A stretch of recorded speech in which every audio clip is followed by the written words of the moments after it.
For thousands of years, people maintained a harmonious balance within the unique ecosystem of the San Luis Valley. It is the ancestral homeland of many tribal nations, including the 3 Ute tribes, who lived off the land in ways that maintained a flourishing ecology. Today, the White House and Congress have united with funding from the Inflation Reduction Act and sent $161 million to the Bureau of Land Management to encourage restoration.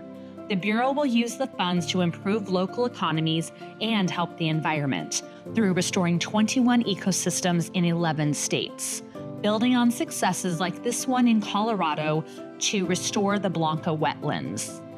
The public provided years of local input, and partners like Heather Dutton of the San Luis Valley Conservancy District have a vested interest in seeing the valley restored to full health, including at places like Shaw Reservoir. It looks like just a wonderful recreation resource, which it is, but the water inside of it is what is critical to both the district and the BLM. A thing that a lot of people don't realize when they come to the San Luis Valley and they see the incredible habitat that exists on that landscape, it requires a lot of work and a lot of management by people to take care of it and make it a place that's a haven for birds and wildlife and other species.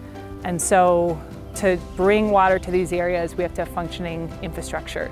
So together, BLM and the Conservancy District are using our money from the IRA to update this reservoir, to update our ditches, and to enter into partnerships where we're sharing water to make it work harder.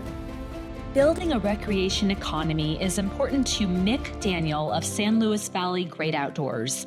A partner of the BLM, his goal is to ensure outdoor recreation on public land is available to all and that the jobs this creates stay in the community. We have a whole program of Hispanic outdoor leaders that are now working for San Luis Valley Great Outdoors. They just had an outdoor interest and we worked with them to work within their communities to activate space. So they lead mountain bike rides, they lead hikes for the elderly, they lead trail runs in our communities, just getting people outside.